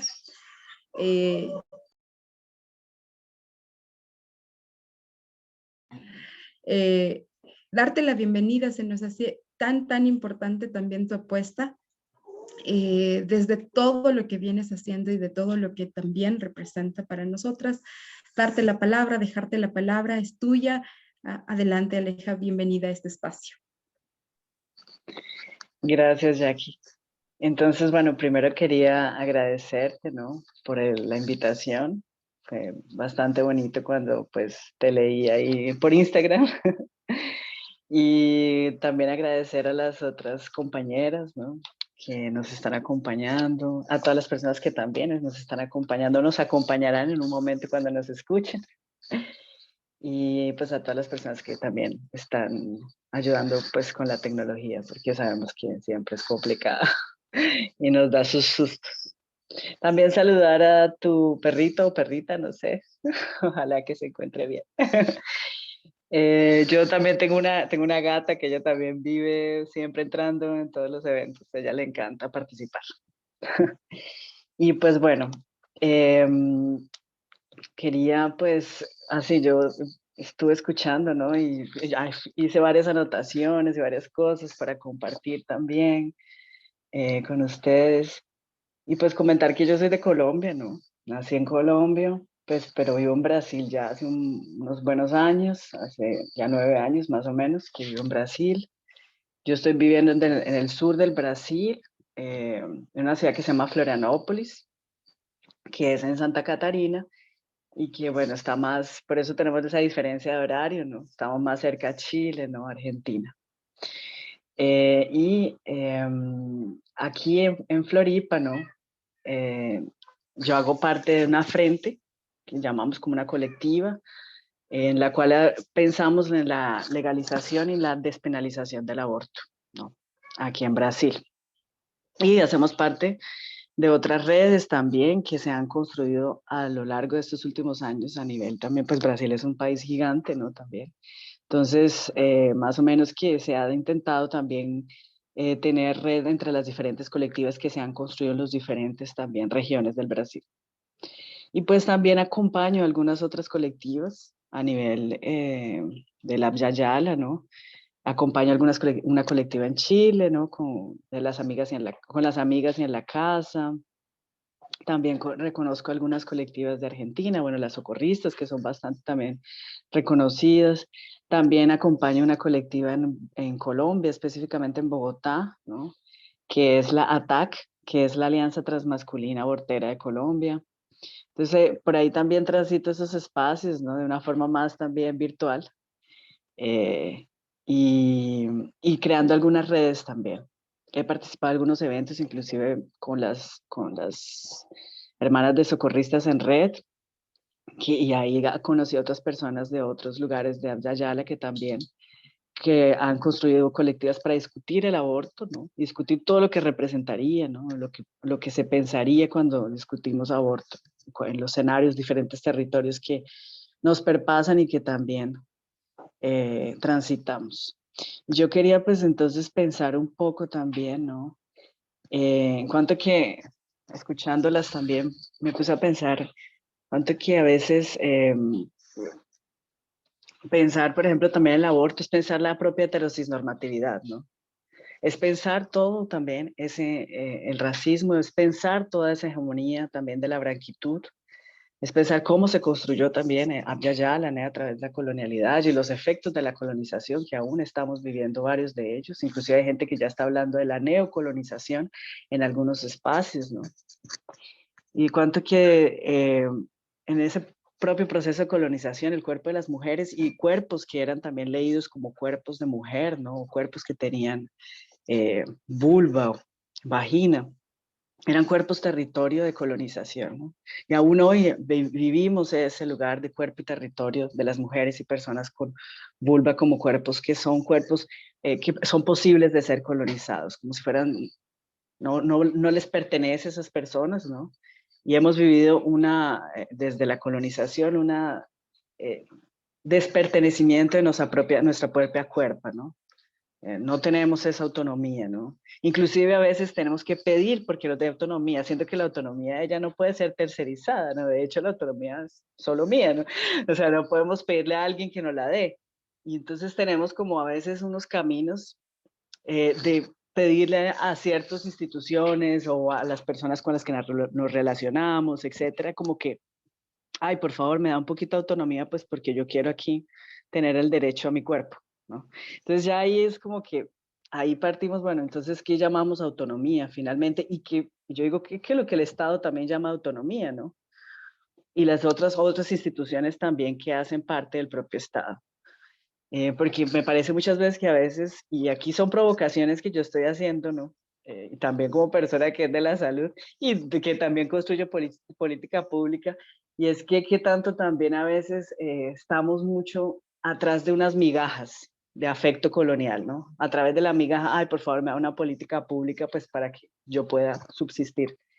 Entonces como que también se construyen, ¿eh? Y me acuerdo mucho de Chicuriel, que la admiro bastante, ¿no? Que ella trabaja en Colombia, ¿no? De República Dominicana, que ella va a decir también que pues el Estado es una forma también colonial, ¿no? Él se construyó también a través del proceso colonial. Entonces, ¿cómo podríamos también crear, ¿no? Líneas de fuga y cómo podríamos crear algunas brechas dentro del propio Estado para construcción de política pública, pero sin caer también en la propia colonialidad, ¿no? Sin caer como en ese juego también que la colonialidad hace. Inclusive como la compañera Sumac comentó, nosotros todo el tiempo estamos también en esa autocrítica de la colonialidad, estamos porque ella nos abraza, ¿no? Y eso ella quiere abrazarnos, ¿no? La idea es que nos capture. Entonces yo vengo pensando también un poco y comparto con ustedes ese mi pensamiento de cómo podemos pensar entonces políticas públicas de sexualidad y políticas públicas en el derecho sexual y reproductivo que también no nos organicen nuevamente dentro de esa jugada colonial, sino que nos permita, ¿no? Nos permita una real autonomía, ¿no? Y no una autonomía prestada, ¿no? Te la presto, te la doy, pero pues usted tiene que darme algo a cambio, ¿no? Y ahí yo dije la heteronorma y no, la heterocisnorma y no lo desglosé, ¿no? Y pues, ¿por qué pienso en la cuestión de la heterocisnorma? Yo soy una persona trans, no binaria, ¿no? Me reconozco dentro de ese territorio y también soy una persona que se relaciona con otras personas que también son trans, otras personas que tienen vulva, no necesariamente que se reconozcan en cuanto a mujeres. Y lo que también observo muchas veces cuando se trata del aborto es que existe una gran invisibilidad en relación a esas otras cuerpos, ¿no? Y no solamente cuerpos de personas trans, sino también pensando en las mujeres lésbicas, las mujeres bisexuales, mujeres pansexuales. Entonces existe también, ¿no? Un pensar también el aborto solo a través, ¿no? De un espacio, de un espacio de la mujeridad, vamos a decir, de un lugar, de un cuerpo, ¿no? Y muchas veces lo que se observa, o por lo menos lo que yo puedo observar desde mi realidad, es que algunas otras personas, por ejemplo, que tenemos útero, que tenemos vulva, por ejemplo, no accesamos, no usamos los servicios de salud por el miedo no solamente, ¿no? A la cuestión de la revictimización en el caso de que sea una violencia sexual y estemos grávides o embarazadas y que queramos hacer esa interrupción, ¿no? Sino también el hecho de vivir esa transfobia, de vivir un racismo, de vivir gordofobías, capacitismo, entre tantas otras, ¿no? Interseccionalidades o encrucijadas que perpasan las cuerpos. Entonces, a veces en la discusión también de pensar el aborto, algunas entidades, ¿no? Quedan fuera, ¿no? Y a veces entonces ahí pensar, por ejemplo, el caso de personas trans que abortamos, para mí es importante y es el lugar donde yo me estoy intentando también movilizar más, vamos a decirlo así, discutir más sobre ello, precisamente porque es una cuerpa no pensada, ¿no? Y las cuerpas también lésbicas, bisexuales también no son pensadas, ¿no? Porque, ¿qué pasa, no? Por ejemplo, cuando pensamos, ¿no? En la violencia sexual, existe, y imagino que ustedes han escuchado hablar de lo que serían las violaciones correctivas, ¿no? Las tales violaciones correctivas. y que son violaciones, ¿no? O abusos sexuales, etcétera, que son contra, ¿no? Mujeres que se reconocen o son leídas como lésbicas, como bisexuales, o personas que se reconocen como hombres trans o como personas transmasculinas, como personas no binarias y que tienen vulva. Las familias muchas veces ellas crían, ¿no? Todo un esquema para que esa persona sea violentada sexualmente, porque así ella va a cambiar, ¿no? Entonces, también por esa heterosexualidad compulsoria y ese imaginario que también todas las otras compañeras trajeron en sus charlas, ¿no? En su compartir, relacionada también a lo que se piensa cuando se piensa mujer, ¿no? Y lo que se piensa cuando se piensa género. Entonces siempre se piensa que es una persona que es heterosexual y que si no es heterosexual, ella tiene que serlo, ¿no? Es un mandato, es un régimen. Entonces, esas violencias, esos abusos sexuales se hacen con ese lugar, inclusive cura. Entonces voy a curar a esa persona y entonces ya se va a curar ¿cómo? Entonces teniendo ese abuso sexual por parte de un hombre cis hetero. Entonces muchas veces llaman personas también familiares para que realicen esa violencia. He acompañado casos a veces en red que intentamos inclusive conseguir espacios para que las personas puedan huir de sus casas porque ellas escuchan cuando la familia está haciendo la negociación entre la familia de quién que va a violar a aquella persona o no, cómo que va a ser, ¿no? La movida, etcétera. Entonces también son abusos y violaciones que quedan en silencio, quedan en lo que no se dice porque la propia familia es la que está construyendo ese espacio de violencia.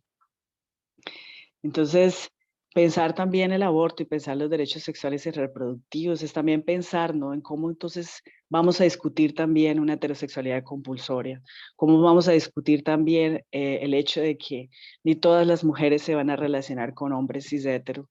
Muchas veces ellas no desean, muchas veces ellas quieren relacionarse inclusive con más de una persona también, cómo vamos a discutir otras relaciones que no sean monogámicas, porque todo eso va a ser punido a través de una violencia sexual muchas veces.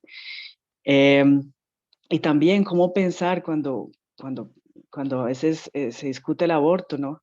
Esas violencias, ¿no?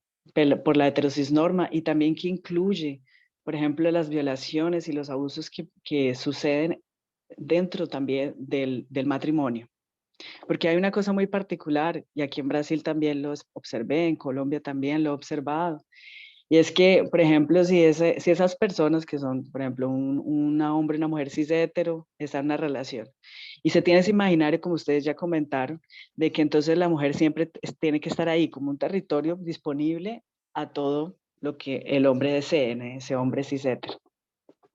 Y muchas veces entonces esos hombres violentan y abusan sexualmente de sus esposas, compañeras, y eso también queda en la invisibilidad, precisamente por ese imaginario que es que, imagínense, yo tengo que darle a él lo que él quiera y lo que él necesita. No solamente por una relación de poder, ¿no? Y una relación económica, sino muchas veces también por una relación de ese imaginario de qué es lo que debería ser. Por esa propia colonización en relación a ese lugar de lo que tendría una mujer o no tendría una mujer dentro de un espacio llamado familia, dentro de un espacio llamado doméstico. Entonces, esos abusos, esas violaciones también quedan en el silencio, porque muchas veces personas no reconocen para sí mismas que están viviendo una violencia. Entonces, es algo que también yo me pregunto y comparto aquí con ustedes, y es cómo también intentar conversar y crear una red de discutir también ese tipo de violencias, ese tipo de violencias sexuales, y no solamente en espacios donde aquella persona evidencia eso como si fuese su deber, como si fuese inclusive una forma de amor o de amar a esa otra persona, una forma inclusive de demostrar que lo ama, porque bueno, está bien, ya que yo estoy aquí, él está aquí, pues yo pues, ¿qué más hago? Voy a permitir ¿no? Que tenga su relación sexual. ¿Y cómo hacemos ese movimiento de decir, espera ahí, estamos hablando de una violencia sexual? Porque eso también va a tener un efecto a la persona que está escuchando. Esto también va a tener un efecto en la propia salud mental de esas personas. Entonces, yo a veces pienso también cómo que podemos, ¿no? Pensar y conversar sobre violencia sexual con las mujeres y otras personas que hacemos parte de ese espacio, ¿no? Con esa sensibilidad también de reconocer y acogerlas caso ellas también estén pasando por un proceso de salud mental que diferenciar en el sentido de que imaginen, por ejemplo, lo que yo observo que ya he acompañado a personas en situación de violencia sexual, es que cuando tú le dices a ellas estás viviendo una violencia sexual, ellas quedan en shock. Ellas también ellas se sienten mal por lo que están pasando y se culpan, porque ya como comentaron, tenemos introspectivamente, es introyectada en nuestro ser la cuestión de la religión cristiana, católica, apostólica. Entonces, así, si pasa algo con las mujeres es culpa de ellas. Si pasa algo con nosotros, también es culpa de nosotros. No es responsabilidad de nadie más. Entonces pasa muchas veces que esas personas también se culpabilizan, esas mujeres se culpabilizan a sí mismas y también por eso ellas también no van a denunciar. Inclusive no van a hablar sobre esas violencias. Entonces, ¿cómo también pensamos espacios de escucha donde esas mujeres puedan colocar, ¿no?, sus experiencias y al mismo tiempo realmente ser autónomas y decidir en qué desean hacer también en relación a ese espacio? Algunas cosas que yo he observado también en mi acompañamiento es que muchas veces surge una necesidad imperante de las personas que escuchamos porque esa persona salga de ese lugar de violencia, reconozca que fue una violencia sexual, que fue un abuso, pero muchas veces para ella es una violencia que yo tenga que sacarla a ella de ese lugar. Entonces el proceso de reconocer también que vivimos una violencia sexual da un tiempo, es dar ese espacio para la escucha. Y yo sé que yo terminé hablando varias cosas al mismo tiempo, pero yo soy bastante de esa forma, y me disculpen también, ¿no? Y se me lengua la traba, se me traba la lengua muchísimo porque yo estoy pensando en español y en portugués al mismo tiempo y porque es confuso para mí a veces, créanlo, o sea, es muy loco, porque yo hablo muchísimo de los temas también, pero muchas veces en portugués. Entonces yo a veces intento hablar las cosas, pero la hablo como en portuñol. Entonces, por favor, si también hay algo que no conseguí explicar de manera más, ¿no?, explícita, por favor me pueden decirlo para yo poder nuevamente, ¿no?, repetirlo, ¿no? Y yo no sé cómo estoy de tiempo, pero pues quería también comentar con relación a los espacios de salud, ¿no? Y aquí en Brasil estamos intentando la discusión, varias colectivas, en relación a la violencia obstétrica dentro del aborto, ¿no? Entonces, pensar también cómo es que se hace, cómo se acogen, cómo se reciben, cómo se cuidan las personas que desean hacer una interrupción legal de la gravidez, del embarazo, y cómo que cuando no es acogida de la forma que debería, ¿no?, es colocado también como una violencia obstétrica.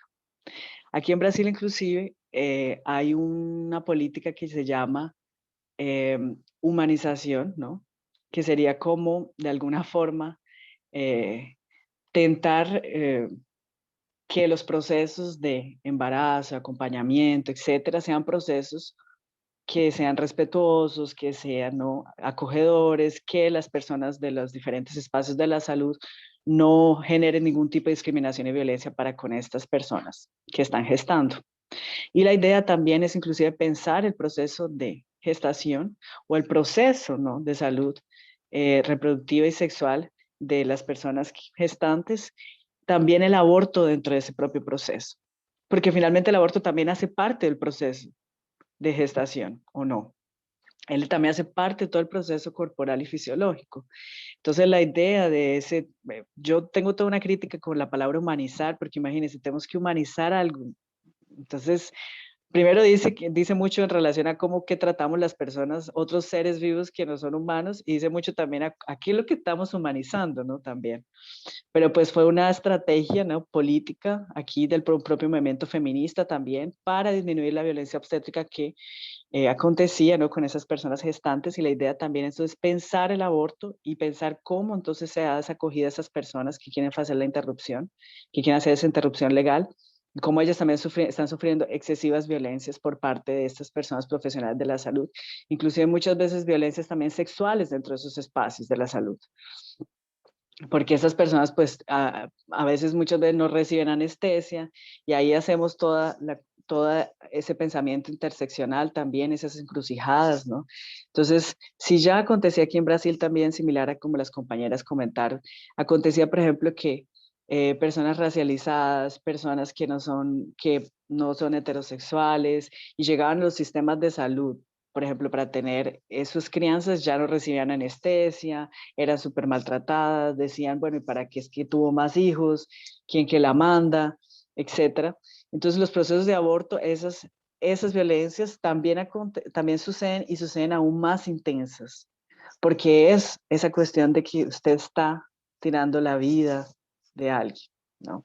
Entonces, aún con ese lugar también de punición a esas personas, y muchas veces la punición también es entonces hacer el procedimiento sin anestesia, decir que la anestesia acabó, colocarle a esa persona, por ejemplo, un medicamento que la verdad ni es medicamento, muchas veces solución salina para que le duela, es dejarla un buen tiempo en la parte de la consulta sin atenderla. Son varias formas de violencia, muchas veces sutiles, en el sentido de que como es el equipo médico y como es el médico o la médica que está diciendo, muchas veces la persona pues queda, pues, ¿será que me toca esperar porque hay mucha gente? Pero la verdad es que le toca esperar porque es una forma de punir a aquella persona porque está yendo a ese servicio, a la interrupción. La cuestión es que esos servicios están hechos para la interrupción legal. O sea, las personas que están ahí, ellas saben a lo que es lo que están haciendo. Entonces no deberían estar ahí si el pensamiento de ellas es que no va a tener personas usuarias llegando a su asistencia para hacer la interrupción legal. Que esa es la otra crítica. Entonces, si ustedes saben que es una interrupción legal de gravidez, que ustedes no están de acuerdo, ¿por qué están ocupando esos espacios cuando otras personas profesionales podrían ocuparlo y podrían hacer un atendimiento mucho mejor al que está haciendo, ¿no? Entonces ahí llegamos a otras discusiones que, por ejemplo, en lugares como Uruguay, hubo una despenalización hasta la semana 12, si no estoy mal, etcétera. En Argentina también están haciendo ese movimiento, creo que ya aconteció, ¿no? Aquí inclusive también crearon un proyecto de ley similar al de Argentina para conseguir la despenalización hasta la semana 12. No se consiguió aquí. Tenemos las 3 causales en Brasil, igual que las mismas causales que ustedes ya comentaron. Antes habían 2, que era la de la mujer que estaba en riesgo a su salud, ¿no? Y teóricamente eso quien dice es el médico. Entonces el médico puede decir que no está en riesgo. La otra sería, ¿no?, el hecho de la violación, ¿no?, o abuso sexual.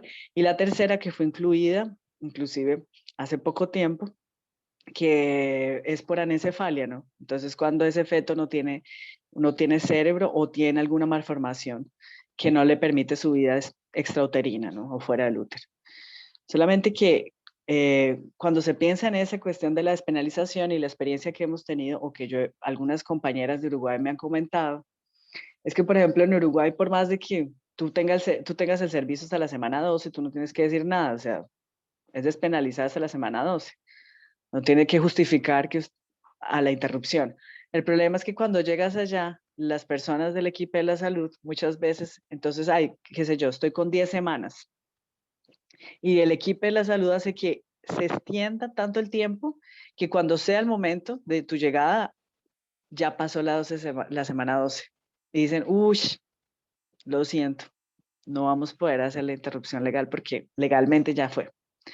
Entonces también, ¿no?, ese movimiento político, en ese movimiento también dentro de esa frente con el Estado es extremadamente importante, pero también que es muy importante cómo que a gente también entonces desestigmatiza a la sociedad, desestigmatiza también al sector salud, y no solamente, ¿no?, a todo el territorio que es el sector salud, porque ahí también estamos lidiando con objeción de conciencia por parte del médico, por parte de la enfermera, por parte de las técnicas de enfermería. Entonces tenemos esa tal objeción de conciencia, que es que la persona se niega a hacer el procedimiento, pues porque no quiere, porque va contra alguna de sus ideas, su moralidad, etcétera. Pero esa persona primero no coloca a otra persona para hacer el procedimiento, sino muchas veces abandona a la persona usuaria y le dice, ay, no podemos hacerlo. Le niega el servicio, le niega ese cuidado.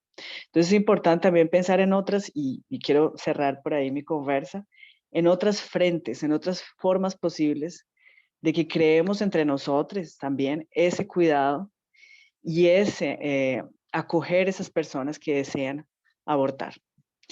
Y construir incluso redes dentro de nuestra propia localidad y también estas redes que estamos construyendo aquí entre nosotros, ¿no? Teniendo en consideración que el aborto por medicamentos es un aborto seguro, es un aborto que puede realizarse de una forma colectiva también, de una forma feminista, transfeminista.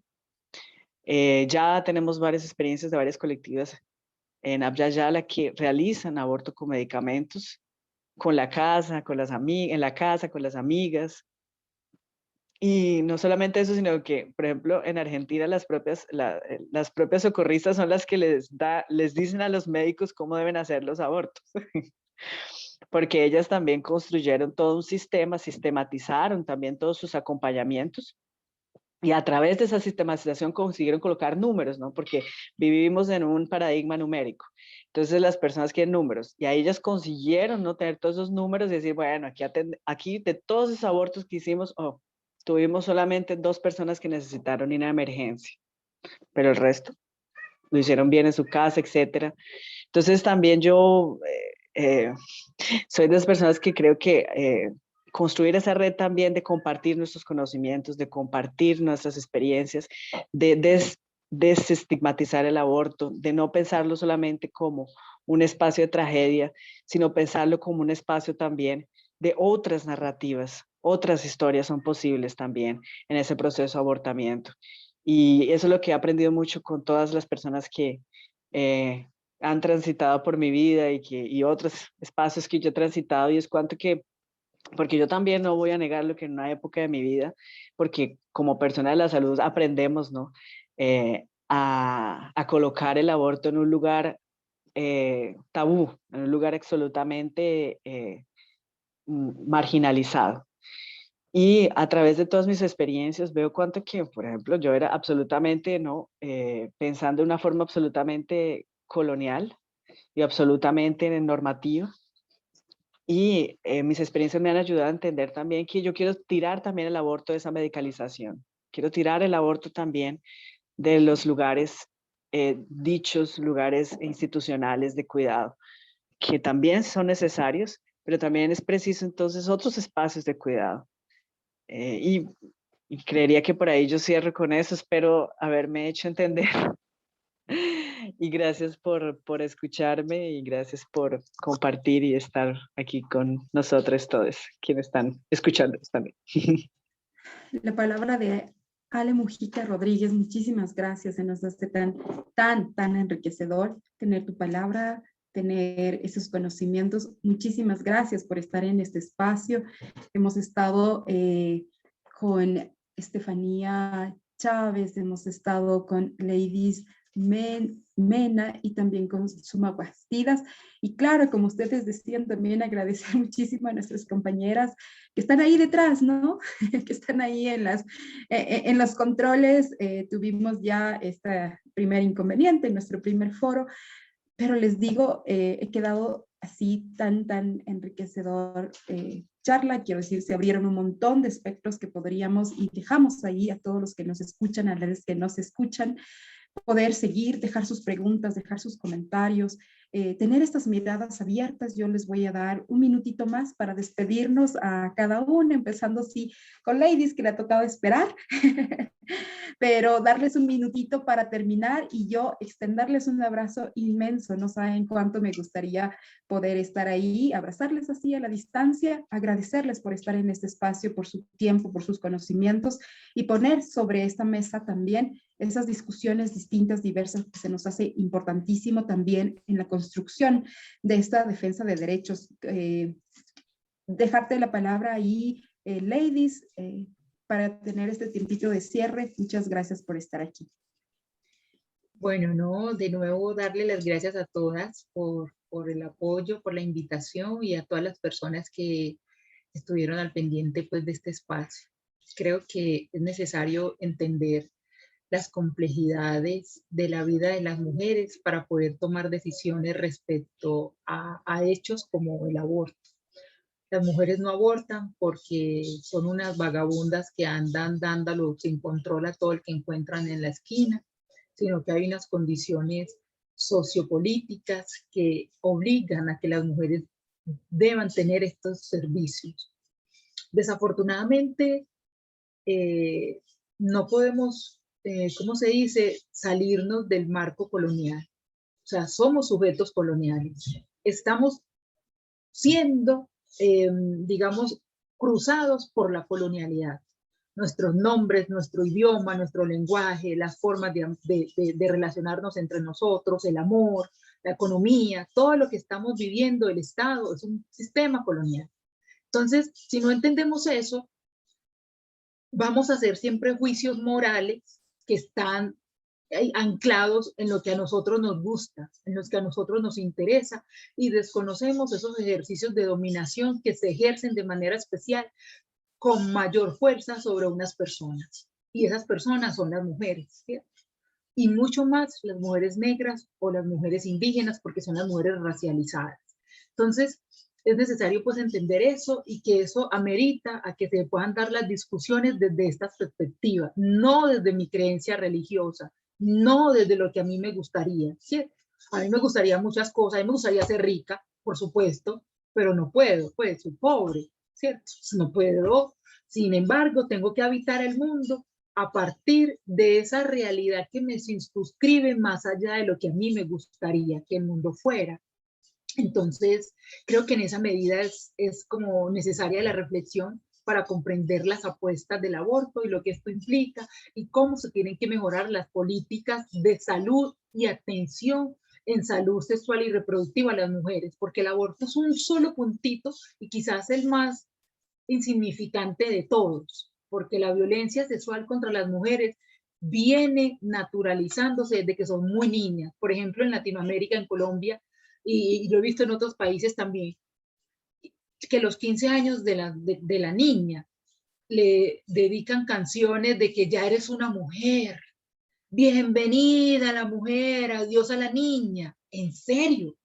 Y todos validamos eso, nuestros papás, nuestros abuelos, nuestras mamás, en el kinder, la iglesia, todo el mundo valida la violencia sexual contra las mujeres. Entonces pienso que ese es finalmente el punto de interés que esta discusión ha provocado, ¿cierto? Reflexionar sobre las violencias múltiples que sufren las mujeres y hacer un énfasis especial sobre las violencias sexuales, porque están demasiado naturalizadas y son muy fuertes y muy latentes, que se presentan como cultura. Así que bueno, gracias a todos y todas. Muchas gracias. Escuchamos a Ladies Mena. Entonces, ahora queremos dar así igual la palabra. Suma, nos estás diciendo que no tienes muy buena conexión. No sé si te permite tener este espacio. Podemos probar.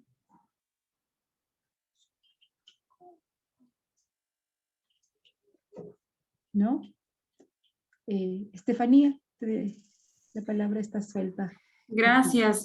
Bueno, yo solamente decirles que siempre es refrescante escucharnos y sobre todo no pretender esencializar a la mujer dentro de las leyes y dentro de los contextos que estamos ahora discutiendo. Me parece sumamente nutritivo y refrescante, como ya lo dije, el escuchar a Ladies, a Ale, a Sumac, en términos de problematizar como exactamente como decía Ale, ¿no? El hecho de que todavía seguimos como disputándonos de estas migajas para tener el control sobre nuestros cuerpos, y pareciera que la lucha sigue y persiste en términos de que ya parece, es una guerra sin cuartel, porque el Estado, la Asamblea, los tribunales de garantías penales, todos funcionan también de acuerdo a esta lógica patriarcal y este mandato patriarcal de disciplinar nuestros cuerpos.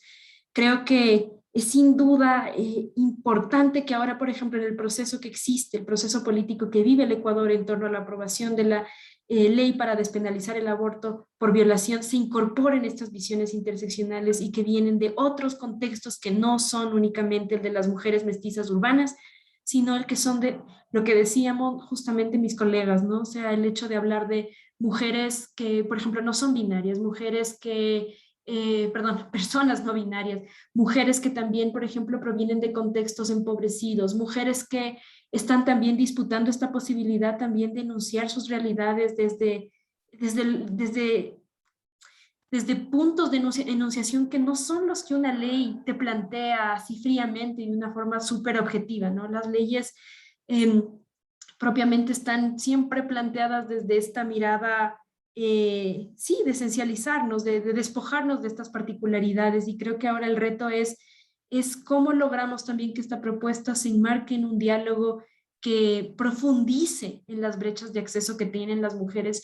El Ecuador es profundamente racista.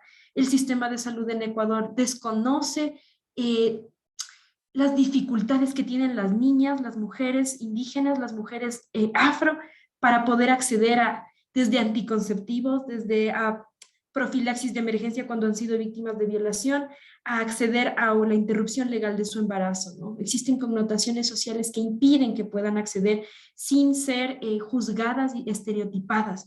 Y en ese sentido creo que la experiencia de Brasil, de Colombia, que Ale, Ladies, y la experiencia también local en el caso de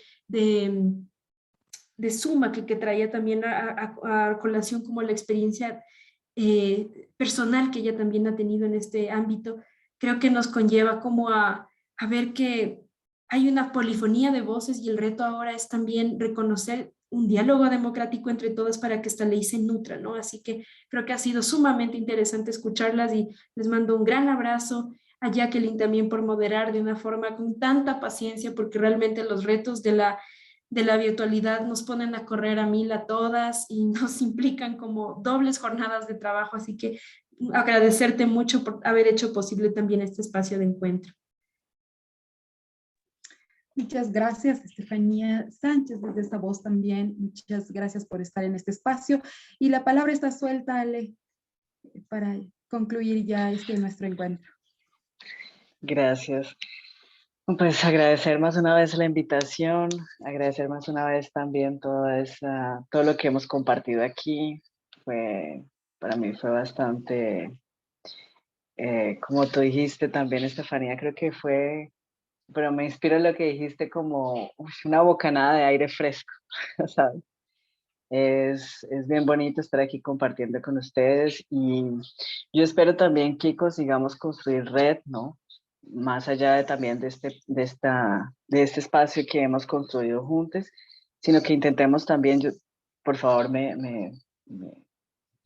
cuenten conmigo para otras discusiones, para otros espacios, cuenten conmigo también para conversar también sobre todo lo que está, ¿no?, envolvido cuando pensamos en el aborto. Y solamente pues quería también pensar un poco, bueno, hacer una provocación también, más una vez en crear, ¿no?, otros espacios también de cuidado, de acogimiento a las personas que desean realizar un aborto, ¿no? Y que junto con certeza, todo el proceso también de legalidad, pero también intentando otros caminos posibles, ¿no? Inclusive para las personas que tal vez no consigan de algunas formas, por diferentes motivaciones, accesar al espacio legal. También entonces que tengan otras formas de acompañamiento y que podamos inclusive acompañarlas en el propio espacio legal, porque vemos muchas veces que cuando esas personas van solas en esos espacios de cuidado, sufren muchas más violencias que cuando ellas están acompañadas, ¿no? Y muchas veces esas personas no están acompañadas porque ellas temen decir a las personas que están haciendo un aborto. Entonces, que seamos también un espacio de escucha en ese sentido, de ese acompañamiento, sea un acompañamiento físico de hecho, ¿no?, cuando posible, o un acompañamiento virtual también cuando también consigamos hacerlo. Y también quería pues dejar un saludo, un abrazo a todas y a las personas que nos están escuchando, agradecer más una vez el espacio, y pues que esperemos que continuemos discutiendo porque es extremadamente necesario. Llevamos ya mucho tiempo, ¿no?, discutiendo aborto, ¿no?, hace bastante tiempo, pero pues continuamos discutiendo, lo vamos a continuar, ¿no?, dialogando con quien quiere escuchar también, ¿no? Creo que es muy importante, algo que el activismo me ha enseñado, es que hay gente que no quiere escuchar. Hay personas con las cuales no se puede construir puentes. Y bueno, y dejamos ahí. vamos a construir con quien podamos. Voy a construir con quien quiero aquilombarme, como decimos aquí en Brasil, o con quien quiero, ¿no? Crear ese espacio de resistencia, de lucha y de cuidado, ¿no? Creo que es muy importante también que todos aquí que estamos también nos cuidemos de las diferentes formas posibles, porque quiera o no, estamos hablando de una temática que aún es penalizada y punida de diferentes formas.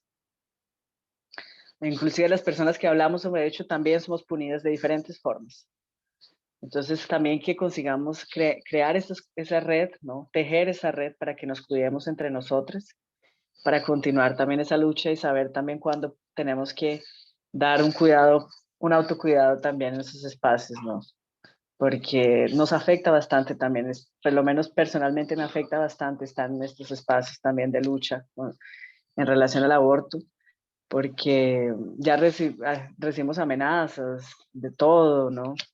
Y muchas veces encontramos también mucha resistencia en diferentes movimientos feministas, sobre todo el feminismo liberal, blanco, hetero, cis normativo, hay de todo, ¿no? Entonces es importante también conseguir ese cuidado colectivo. Sería eso. Gracias, más una vez. Yo agradecerles por estar en este espacio. También quiero agradecer a quien ha estado detrás ahí, Nancy Burneo, también Nadia Romero, Carlita Morales, Karina Gallegos, Humberto Freire, Sofía, Mike. Muchas gracias, también está con nosotros. Aquí sigues con nosotras. ¿Dónde está la Marisol Soba? Somos quienes detrás de estas cosas hemos querido apostarle a esto y yo agradezco porque sabemos que esta no es una sumada de a uno, ¿no?